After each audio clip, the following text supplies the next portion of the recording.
Hello students, how are you? Everyone is fine? Okay. Looking fresh also. देखो दो exercise already हम इस determinant chapter number 4 की कर चुके हैं। इसके अंदर क्या क्या चीजें समझ में आ गई। एक तो डिटरमिनेंट को एक्सपेंड कैसे करना, दूसरा इसकी प्रॉपर्टीज। तो एक्सपेंड कैसे करना है एक चीज समझ में आई। दूसरी हमने सीखी क्या, इसके प्रॉपर्टी जिसको यूज करके भी क्या करते हैं, डिटरमिनेंट की वैल्यू निकालते हैं। तो यानी कुल मिलाकर हमें ये पता चला है कि डिटरमिनेंट की वैल्यू कैसे निकालनी है। अब हमारे को आज हम इसका थोड़ा एप्लीकेशन सीखेंगे कि क्या खा सकते हैं डिटरमिनेंट से। तो सबसे पहले तो मैं इसमें देखता हूं एरिया ऑफ ए ट्राइंगल। एक ट्राइंगल का एरिया निकालना है। तो आप में से बहुत से बच्चे बोलेंगे ये फॉर्मूला तो मेरे को पता ही है, हमें सारा फॉर्मूला पता है। अच्छी बात है, लेकिन 10th में सीखा है। 10th से पहले वाली क्लासों में बेस और हाइपोटेनस 1/2 यूज करके आप निकालते थे, और यूलर्स फॉर्मूला के थ्रू भी निकालते हैं, और कोऑर्डिनेट ज्योमेट्री जो 10th क्लास में पढ़ी उसके अंदर भी आपने निकाला ही है। तो आपने कहा जब हमारे पास इतने सारे फॉर्मूले हैं तो हम इसका एक और क्यों सीखें। तो फर्स्ट ऑफ ऑल अपन ये समझना चाहते हैं कि डिटरमिनेंट का यूज करना है इसके अंदर, और वो कैसे हम इसको यूज कर सकते हैं एरिया ऑफ ट्रायंगल अपन को निकालने के लिए। क्या ये इजी अप्रोच है? तो मेरा जवाब है बिल्कुल यस, ये बहुत इजी अप्रोच है एरिया ऑफ ट्रायंगल निकालने की, जिसके अंदर वर्टेक्स दे रखा है एक ये वाला x1 y1, और ये दे रखा है x2 एंड y2, और ये दे रखा है हमारे पास में x3 और ये y3। कोई नाम रख लो इसका, ये P है, ये Q है एंड ये R है। अब अपन 10th क्लास वाला फॉर्मूला याद करेंगे ना, 1/2 है ना, क्या आता है मॉडुलस, नेगेटिव वैल्यू नहीं लेनी है। फिर क्या आता है x1 bracket y2 minus y3 है ना, साइक्लिक ऑर्डर में चलता रहता है, प्लस x2 आएगा तो फिर क्या आ जाएगा ब्रैकेट में x2 के साथ y3 माइनस y1 आ जाएगा, प्लस x3 आएगा, x3 के साथ क्या आ जाएगा फिर साइक्लिक ऑर्डर में y1 माइनस y2। इस तरह से अपन ने खूब प्रैक्टिस कर रखी है। अब अपन उसी को अगर डिटरमिनेंट फॉर्म में इमेजिन करें तो क्या मिलता है इससे, area of triangle is equal to 1/2 तो रहेगा ही, और ये हमारे पास इसको इस तरह से अरेंज करें, ये x1 y1, ये x2 y2, और ये मेरे पास x3 और y3 1 1। इसको अगर एक्सपेंड करते हैं तो वही फॉर्मूला मिलता है जिसके बारे में थोड़ी देर पहले मैंने डिस्कस किया था। तो अपन इसको कह सकते हैं कि उस फॉर्मूले को अगर इससे वही मिलता है तो इतना बड़ा सॉल्व नहीं करते, डिटरमिनेंट सॉल्व कर लो। और डिटरमिनेंट सॉल्व करने की बहुत सारे ट्रिक्स हम सीख चुके हैं ऑलरेडी, इतनी सारे प्रॉपर्टीज पढ़ चुके हैं। तो डिटरमिनेंट सॉल्व करना है बेटर ऑप्शन रहेगा इसके अंदर। 1/2 x1 y1 x2 y2 x3 y3 1 1 1। अब इसके अंदर क्या होता है, किसी ने अगर ये एक्सचेंज कर दिया तो आगे क्या आएगा, माइनस आएगा, ध्यान रखो। अगर किसी ने ये कोऑर्डिनेट वर्टेक्स के कोऑर्डिनेट है ना, ये ऊपर रही बाद में लिख दिया है तो क्या होगा, कुछ नहीं, आंसर वही आएगा, सिर्फ चाहे माइनस से साइन का फर्क पड़ जाएगा। अरे भाई साइन का फर्क पड़ेगा, बट हम निकाल क्या रहे हैं एरिया। एरिया तो क्या होता है ऑलवेज पॉजिटिव। तो बाय चांस अगर एरिया की वैल्यू नेगेटिव भी आ जाए तो उसको क्या करनी है, positive, because area always positive. ये आप ध्यान रखिए। अब यहां से एक थॉट और जनरेट हो रहा है कि भाई अगर एरिया 0 हो जाए तो क्या होगा। भाई नेगेटिव तो मना कर दिया मैंने, पॉजिटिव ही होगा, है ना। नेगेटिव अगर आ भी गया तो क्या करेंगे उसको, बड़ा आराम से उसको पॉजिटिव बना देंगे। क्यों बना देंगे, क्योंकि नेगेटिव आने का कारण क्या होगा, ये R1 R2 एक्सचेंज हो गया होगा सपोज टू, या इसको यहां आना था, इसको यहां आना था, यही कारण हो सकता है नेगेटिव आने का। डिटरमिनेंट आपके सामने पड़ी है तो उससे कोई एरिया की वैल्यू नेगेटिव थोड़ी हो जाएगी, तो उसको हम क्या करेंगे, पॉजिटिव बना देंगे, बिकॉज एरिया ऑफ ट्रायंगल किसी का भी जो एरिया निकालते हो हमेशा क्या रहेगा, ऑलवेज पॉजिटिव रहेगा। तो उसके लिए अगर माइनस आ भी जाए तो उसको पॉजिटिव बना देंगे। अब यहां देखो सपोज 0 के बारे में सोचा ही नहीं, अगर एरिया 0 हो जाए तो क्या होगा भाई, एरिया जैसा भी ये ट्रायंगल है, अगर मैं इसका एरिया 0 कर दूं, ये P कहां आएगा, चुपचाप यहां आ जाएगा। P पूरा पूरा इस लाइन QR लाइन के ऊपर आएगा ना, भले यहां बाहर ले लो, भले पीछे ले लो, भले बीच में ले लो, कहीं ले लो, P जब इस लाइन के ऊपर आएगा तो ये एरिया ऑफ ट्रायंगल 0 हो सकता है। ट्रायंगल फिर बचे ही नहीं है। ट्रायंगल कब बनता है, जब दो पॉइंट है, तीसरा पॉइंट क्या हो, एक इस लाइन में नहीं हो, कहीं भी हो जाए, यहां हो जाए, यहां हो जाए, यहां हो जाए, यहां हो जाए, तो एक ट्रायंगल बन जाएगा। और जब P पॉइंट इस लाइन के ऊपर आ गया तो एरिया कितना हो गया, 0। इस बात को लिख लेते हैं, क्या लिखना है, तीनों पॉइंट अगर एक लाइन पे हो गए क्या बोलते हैं इसको? कोलिनियर। क्या बोलते हैं? कोलिनियर। इसी बात को लिख रहे हैं, 3 पॉइंट्स आर कोलिनियर।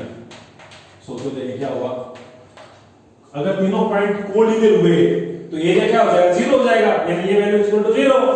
तो 1/2 क्या होगा? 0 into 1/2 में 0 होता है। मींस ये जो वैल्यू लिखी है डिटरमिनेंट की x1 y1 x2 y2 ये x3 y3, क्योंकि इसके अलावा हाफ लिखा हुआ है ना, तो यही सॉल्व हो रही है, इसको 0 होना है। 1 1 1 मस्ट इक्वल टू 0, ये इसकी कंडीशन हो गई। ठीक है ना, ये इसकी क्या हो गई? कंडीशन। 3 पॉइंट्स कोलिनियर होने की। तो एक बात तो अपन एरिया निकालने की, और दूसरी बात क्या करनी है इसमें? 3 पॉइंट्स ऑफ कोलिनियर, तो उसकी कंडीशन क्या होगी?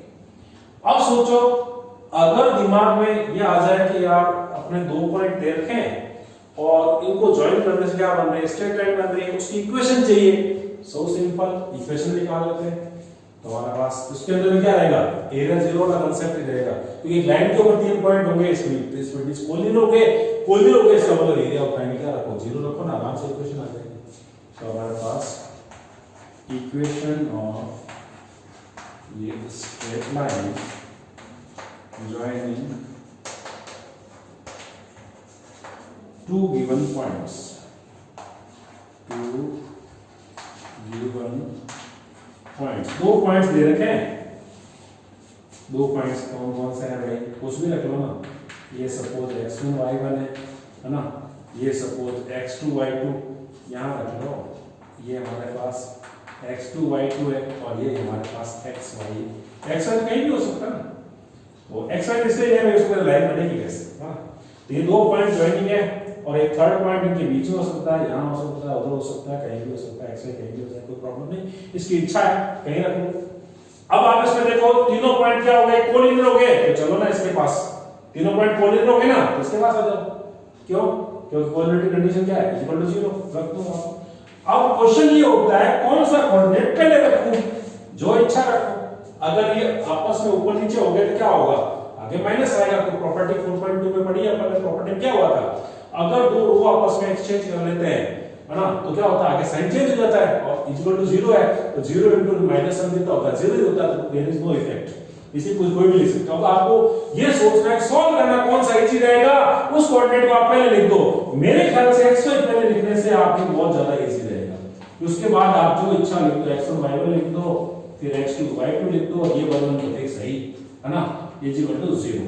इसको सॉल्व करने से जो मिलेगा, है ना, जो रिजल्ट मिलेगा, जो रिलेशन मिलेगा, वो क्या होगा? वो equation of straight line joining 2 given points होगा। यानी इसका जो रिलेशन, इसको सॉल्व करने से, इसको एक्सपेंड करने से जो रिलेशन हमारे पास जनरेट होगा, वो रिलेशन क्या शो करेगा? इक्वेशन ऑफ स्ट्रेट लाइन, क्योंकि पॉइंट्स कैसे हैं? कोलिनियरिटी। कोलिनियरिटी वाला कांसेप्ट यहां पर अप्लाई कर लिया, और हमारे पास इक्वेशन ऑफ स्ट्रेट लाइन इस डिटरमिनेंट फॉर्म में लिख ली हमने। इसको अगर एक्सपेंड किया तो स्ट्रेट लाइन की इक्वेशन हमारे पास में आ जाएगी। ठीक है ना? अब इसके कुछ क्वेश्चन देखते हैं, एक्सरसाइज नंबर 4.3 के।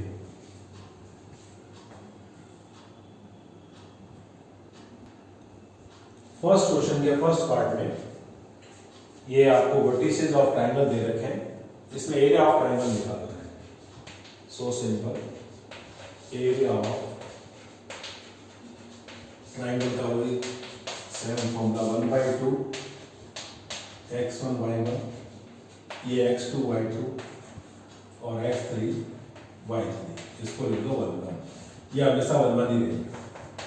1/2 वैल्यूज रखी जाए, तो ये 1 और ये 0, यहाँ से आ जाएगा 6 0, और ये आ जाएगा 4, ये 1 1 1। अब आप इसको R1 के अलॉन्ग एक्सपेंड कर दो, तो R1 के अलॉन्ग यहाँ मॉडुलस करके बात करनी है, और नहीं मिलेगा तो अगर नेगेटिव आएगा तो पॉजिटिव कर देंगे इसको। तो सबसे पहले आप देखो इसमें ये 1 लिखे, 1 के साथ ये और ये कैंसिल, 0 और ये -3 -0 +1, इसको हटा दे, ये 18 और ये -0, सिंप्लीफाई करना। 1/2 ये हो गया -3 और ये +5 18 में से 3 चला गया 15, दिस इज 15/2, या लेते हैं 7.5 लेकिन पीछे लिखना है स्क्वायर यूनिट्स, ये लिखना जरूरी है, इसके बिना मार्क्स हट जाएंगे, ध्यान रखेंगे आप।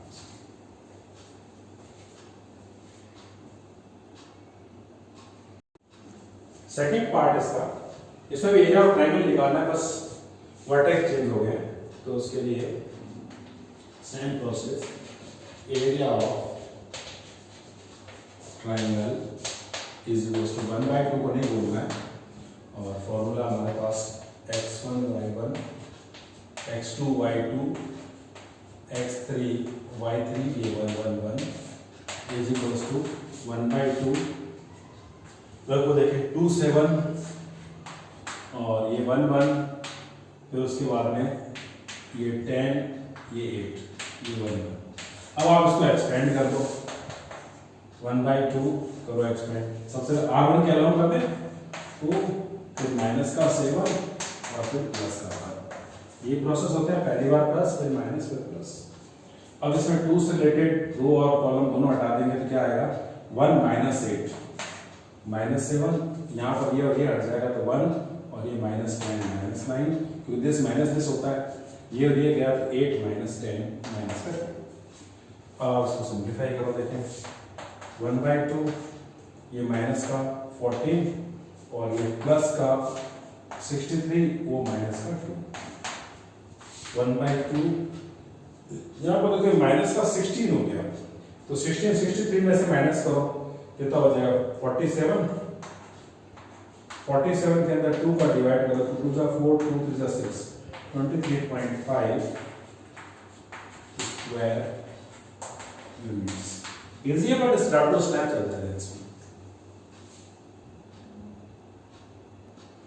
थर्ड पार्ट में एरिया ऑफ ट्रायंगल ही निकालना है, तीनों वर्टेक्स इस तरह से दे रखे हैं -2 -3 3 2 -1 -8, तो एरिया ऑफ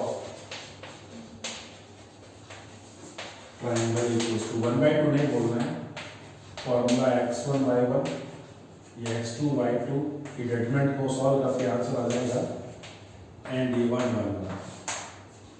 अब 1/2 यहाँ पहले वैल्यू रखते हैं, क्या वैल्यू है मेरे पास -2 -3, फिर हमारे पास है 3 2 एंड -1 -8, ये 1 1 1, ये 1 1 1 तो फिक्स है।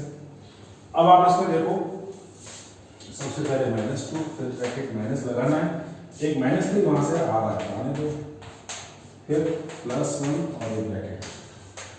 अब सॉल्व कैसे करेंगे, -2 से रिलेटेड रो और ये कॉलम दोनों हटा देंगे तो दिस माइनस दिस, तो ये 2 बन जाए 2 माइनस इन दोनों का मल्टीप्लाई, तो -8 आ रहा है, एक माइनस खुद आ रहा है पहले से, तो दिस माइनस दिस करेंगे कितना आ जाएगा 2 + 8 कितना हो जाएगा 10। इसी तरह से -3 इस ये और ये छोड़ दो आप, तो 3 बन जाए 3 माइनस इन दोनों का मल्टीप्लाई +1 हो जाएगा, तो 3 + 1 कितना आ गया 4।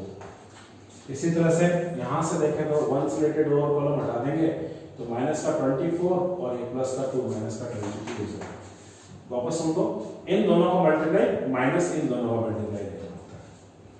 अब आप इसमें 1/2 यहाँ पर माइनस का 20 कैंसिल, माइनस माइनस प्लस ये हो गया 12, फिर माइनस का 22, ये माइनस आ गया है ना, तो वैल्यू कितनी आई मेरे पास में, ये 12 है ना, और ये माइनस का 22 है, तो माइनस का 10 बन गया और माइनस का 30। एक बात समझो ढंग से, 1/एरिया कभी भी नेगेटिव नहीं होता, तो इसमें मॉड लगा दो, कितना आ जाएगा 30/2 that's equal to 15 square units. ये इसका आंसर आ गया। इजी है बट स्टेप टू स्टेप चले, एरिया नेगेटिव नहीं लिखे, बाद में प्लस कर दें इसको। क्वेश्चन नंबर 2 में प्रूव करना है कि जो तीनों पॉइंट है ना ये कोलिनियर है, तो कोलिनियर कंडीशन में लिखवाई थी, क्या लिखवाई थी, ये x1 ये y1 1 1 1, ये x2 y2 और ये x3 और ये y3, इसकी वैल्यू कितनी आनी चाहिए, 0 आनी चाहिए। अगर 0 आ जाती है तो कोलिनियर है, नहीं तो नहीं है, लेकिन प्रूव करना है तो वही होगा, तब आप वैल्यू रख दो इसमें, ये a b और यहाँ आ जाएगा c, ये आ जाएगा मेरे पास b + c, यहाँ से c + a और ये a + b, ये तो हमेशा 1 1 है ये। अब इसको एक्सपेंड करने के बारे में ज्यादा दिमाग नहीं लगाएं। अगर कोई प्रॉपर्टी यूज हो रही है तो प्रॉपर्टी यूज कर लें, क्योंकि 4.2 में सारी प्रॉपर्टीज की प्रैक्टिस इसीलिए की थी ताकि हम इसको सिंप्लीफाई इजी वे से कर सकें। यहाँ देखो ए नहीं है, इसमें हमारे पास बी नहीं है, यहाँ पर सी नहीं है, जबकि यहाँ पड़े हैं। बड़े आराम से आप देखो C2 के अंदर ये चेंज करो C2 प्लस C1, तो रिजल्ट क्या आ रहे हैं? बड़े दमदार रिजल्ट आएंगे इसमें। इसको इसमें प्लस करो, क्या आएगा? A plus B plus C, यहाँ पर A plus B plus C, ये सी इसमें आ जाएगा तो A plus B plus C, ये वाला देख गया आंसर। अब A plus B plus C, C2 में से कॉमन ले लो, A plus B plus C common लिया, ये बी सी, ये 1 1 1 1 1 1। अब C2 और C3 सेम है, तो जब दो कॉलम सेम होते हैं, दो रो सेम होते हैं, क्या कहते हैं उसको? डिटरमिनेंट की वैल्यू कितनी होती है? 0 होती है, तो 0 इनटू दिस कितना हो जाएगा? 0 हो जाएगा। और अगर इसकी वैल्यू 0 आ जाती है तो पॉइंट्स क्या होता है? कोऑर्डिनेट होते हैं। Hence given points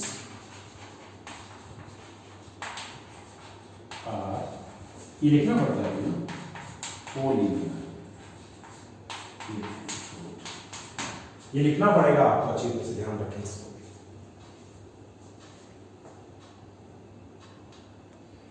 question third, 1 mark में ऐसे क्वेश्चन देखने को मिल जाते हैं। फाइंड द वैल्यू ऑफ के की वैल्यू निकालनी, area of triangle equals to 4 square units, यह एक कांसेप्ट है। फर्स्ट को सॉल्व करें सबसे पहले। एरिया ऑफ ट्रायंगल का फॉर्मूला लगा दो, 1/2 x1 y1, ये x2 y2, ये x3 y3, 1 1 1। ये ऑलरेडी दे रखा है 4। तो एक बात ध्यान रखो, अगर k की वैल्यू पहले से दे रखी और अपन एरिया निकालते, सपोज वो नेगेटिव आ जाता तो भी अपन उसको पॉजिटिव लिखते, और पॉजिटिव आने पर भी पॉजिटिव ही लिखते। तो ऐसे केस में जब कोई प्रीवियस के की वैल्यू डिसाइड करनी होती है तो यहां पर इसको प्लस माइनस लिया जाता है। यहां पर दो केस होंगे, एक पॉजिटिव और एक नेगेटिव। अब आप इसके अंदर 1/2 वैल्यू रखिए, x1 यानी कि ये हो जाएगा 0, ये 4 0 और ये 0 जो है वो लिख दिया बस। इज इक्वल्स टू कितना? प्लस माइनस, ये जो 1/2 है ना, क्रॉस मल्टीप्लाई से ऊपर ले आता हो जाएगा, 4 2 8 हो जाएगा। अब इसको एक्सपेंड कर दो, सिंपल एक्सपेंड जो करते हैं, ये और ये हटा दें तो 0 -2 यानी -2, ये माइनस कितना ही होता है, फिर प्लस ये 1, ये और ये हटा दें, 8 - 0 8 हो जाएगा, is equals to plus minus 8। अब यहाँ पर दो केस हो जाएंगे, एक पॉजिटिव और एक नेगेटिव। तो हमारे पास माइनस का 2k, ये हमारे पास प्लस का 8 इज इक्वल टू प्लस 8 ले लो, है ना, और एक तरफ ले लो माइनस का 2k प्लस का 8 इक्वल्स टू -8। सो सॉल्व कर लो k की वैल्यू, ये 8 उधर जाएगा तो माइनस का 8 हो जाएगा, तो 8 - 8 कितना? 0, और -2 0 के अपॉन में भेजेंगे तो k की वैल्यू कितनी आ जाएगी? 0 आ जाएगी। एक वैल्यू मिलेगी। यहाँ देखते हैं, माइनस का 2k पड़ा रहने दें, ये 8 उधर राइट साइड भेज दें, -8 और -8 कितने हो गए? माइनस का 16, माइनस माइनस हटाओ, 2 अपॉन में भेजो तो कितना आ जाएगा? 8। तो यहाँ पर k की वैल्यू कितनी आ गई? 0 और 8 दोनों। अब आप इसमें देखो, इस केस की बात करते हैं। यहाँ पर भी क्या, एरिया ऑफ ट्राइंगल ऑलरेडी वो सेम 4 स्क्वायर यूनिट है, मींस 1/2 फॉर्मूला भी लिखा हुआ है, ये -2 0 0 4 और 0 k, ये 1 1 1 इज इक्वल्स टू कितना? Plus minus. प्लस माइनस क्यों लगाना? Already we have discussed. अब इस 2 को क्रॉस मल्टीप्लाई से ऊपर ले जाओ तो ये कितना आ जाएगा? ये तो is equals to plus minus 8 हो जाएगा। इसको करते हैं एक्सपेंड, -2 ये और ये कैंसिल कर दें, ये आ जाएगा 4 -0 प्लस 1, ये और ये हटा दें, ये देखो बहुत अच्छी बात, ये और ये हटाएंगे क्या आएगा? 0 - 0 0, बहुत इजी हो रहा है।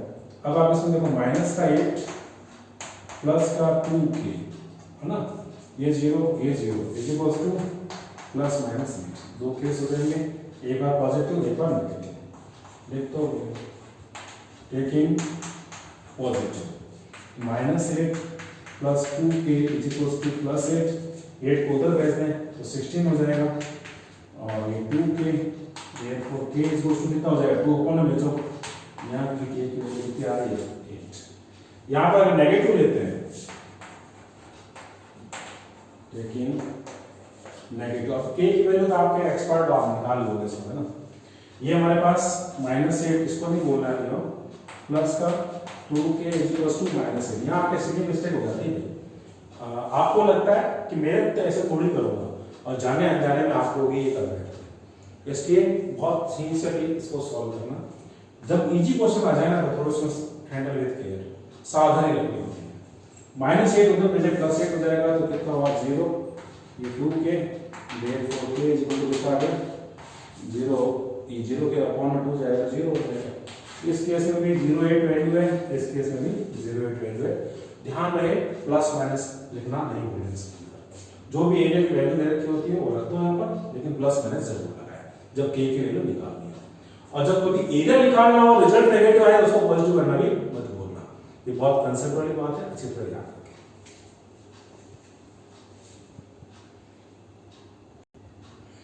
अब इसमें फोर्थ क्वेश्चन में इक्वेशन ऑफ स्ट्रेट लाइन निकालनी जो इन दोनों पॉइंट्स को ज्वाइन करती है। बहुत सिंपल है, ऑलरेडी इस क्लास की स्टार्टिंग के अंदर मैंने आपको इक्वेशन ऑफ स्ट्रेट लाइन दिखाई थी। यहाँ एक्स वाई लगा दें, उसके बाद एक पॉइंट रखते हैं। यही फॉर्मूला था हमारे पास, इज इक्वल टू क्या लिखना, 0 के पॉइंट्स क्या होंगे कोलिनियर। अब आप इसे सिंपलीफाई ढंग से करें, आगे के अलग एक्सपेंड करें, ये और ये कैंसिल हो गया, दिस माइनस दिस, तो 2 - 6 कितना होगा -4। सेकेंड टाइम माइनस का यूज करना ही होता है, ये और ये गया, दिस माइनस दिस, 1 - 3 कितना होगा -2 प्लस 1, ये और ये कैंसिल, तो आप इसमें 6 - 6 ये 0 आ जाएगा, इज इक्वल टू 0। बहुत जल्दी आ गया आंसर, माइनस का 4x और ये प्लस का 2y is equal to 0, means 2y is equal to कितना आ गया 4x, therefore y is equals to 2x। ये हमारे पास इक्वेशन ऑफ स्ट्रेट लाइन जिसकी रिक्वायरमेंट है, इसमें इजीली निकल गया, कोई बहुत ज़्यादा कर। अब इसका सेकंड पार्ट में देखो, यहाँ पर भी सेम थिंग, ये x, ये y, 3 1 9 3, ये 1 1 1 इज इक्वल टू 0। यहाँ पर आप इसको एक्सपेंड करेंगे, this and this cancel, 1 - 3 minus का 2, ये सेकेंड टाइम माइनस यूज करना होता है, पहले प्लस माइनस फिर प्लस, ये और ये कैंसिल, 3 - 9, इसका इसका मल्टीप्लाई 3 माइनस इसका मल्टीप्लाई माइनस का 9, तो -6 आ जाएगा, plus 1, this and this cancel, ये हो जाएगा 9 - 9 0 इज इक्वल टू 0, माइनस का 2x और ये हो गया प्लस का 6y इज इक्वल टू 0। तो अब आप इसमें माइनस का 2x ये रहने दें, तो ये हो जाएगा माइनस का 6y, तो रिड्यूस कर दो -2 अपॉन में ले जाके, तो x इक्वल टू हो जाएगा 3y। ये इक्वेशन ऑफ स्ट्रेट लाइन जिसकी रिक्वायरमेंट है। बहुत अच्छा क्वेश्चन है, बस स्टार्ट टू स्टेप चलते रहो, डिफिकल्ट नहीं है, बस थोड़ा सा प्लस माइनस का ध्यान रखते हुए काम करना है। 6th क्वेश्चन में एरिया ऑफ ट्राइंगल, ये तीनों जो है वर्टेक्स है, यानी कि ये फर्स्ट वर्टेक्स, सेकंड और थर्ड ट्राइंगल के वर्टेक्स दे रखे हैं, और ट्राइंगल का एरिया दे रखा है 35 स्क्वायर मीटर्स। इसमें हमको k की वैल्यू निकालनी है, तो सबसे पहले एरिया ऑफ ट्राइंगल 1/2 को नहीं बोलना है, x1 y1 x2 y2 and x3 y3, ये 1 1 1, ठीक है ना। इसको सॉल्व करें, देखें अब ऑलरेडी इसने खुद ने क्या रखा है कि 35 स्क्वायर मीटर से, तो यहां पर ध्यान रखो अगर 35 दे रखा है ना, और उससे कोई प्रीवियस वैल्यू k की निकालनी होती है तो यहां पर प्लस माइनस है ना। Already we have discussed in previous question, putting the values, हमारे पास आ जाएगा ये 1/2, यहाँ पर 2 एंड -6, ये हो गया 5 एंड 4, ये हो जाएगा k एंड ये 4, फिर ये 1 1 1, is equal to plus minus 35। अब आप इसको सिंप्लीफाई कर दो बस, ये 1/2 तो ऊपर भेज देंगे तो 70 हो जाएगा, इसको एक्सपेंड करते हैं, r1 के लॉन्ग कर लेते हैं, दिस एंड दिस कैंसिल, ये तो हो जाएगा 0 माइनस 3 माइनस 6, इसको कैंसिल करेंगे तो 5 और ये माइनस 3, उसके बाद में प्लस 1 से रिलेटेड कॉलम और रो हटा देते हैं, ये हो जाएगा 20 माइनस इसको मल्टीप्लाई करें कितना हुआ 4 के is equal to plus minus, ये 2 ध्यान भूलना मत ले, प्लस माइनस 7 है ना, 2 क्रॉस मल्टीप्लाई से ऊपर चला जाएगा। अब देखो कैलकुलेशन करो, देखें ये माइनस माइनस प्लस, प्लस का 6 इसको मल्टीप्लाई करेगा कितना आएगा 30, प्लस का 6 इसको करेगा तो माइनस का 6k। यहाँ पर देखते हैं प्लस का 20 एंड माइनस का 4k is equal to plus minus 7k। Then ये हमारे पास माइनस का 10k हो गया, और ये 30, ये 20 कितना होगा 50 जाएगा राइट साइड में, is equal to plus minus 70 and ये माइनस का 50। अब k की वैल्यू डिसाइड करने से पहले पॉजिटिव नेगेटिव डिस्कस करने पड़ेंगे, तो यहाँ पर ले लेते हैं 2 केस हो गए, एक तो हो गया टेकिंग पॉजिटिव, एक हो जाएगा टेकिंग नेगेटिव।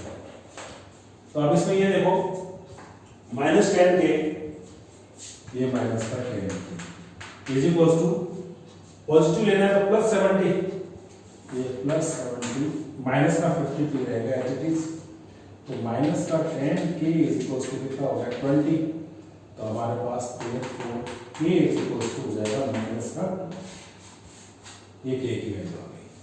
अब क्या नेगेटिव ले लो तो माइनस का 10 के एज इट इज रहेगा is equal to minus 70 and minus का ये 50, ये माइनस का कितना हो गया 120 और यहाँ माइनस का 10, तो 0 0 तो कट जाएगा, माइनस माइनस कैंसिल हो जाएगा, k इज इक्वल टू कितना आ गया 12। यहाँ पर k की 2 वैल्यू आएगी, एक तो 12 एंड एक माइनस 2। अब बताओ कौन सा ऑप्शन करेक्ट होगा इसके अंदर, बी ऑप्शन, इसका ठीक होता है। अच्छा क्वेश्चन है, केयरफुली सॉल्व करें, बस इसमें प्लस माइनस लगाना नहीं भूलें, और एक 2 का जो क्रॉस मल्टीप्लाई होता है उसके ऊपर बहुत फोकस करें, यहाँ भूल जाते हैं उसको भूलना नहीं है, आता है बट हमारे भूलने के चांस होते हैं यहाँ पर, कि 1/2 लगा के इसको भूलना नहीं है, इसको आप क्रॉस मल्टीप्लाई करके सिंप्लीफाई जरूर करें। चैनल सब्सक्राइब जरूर करें, वीडियो शेयर करें, लाइक करें, दोस्तों को बताएं। Thank you for watching, all the best.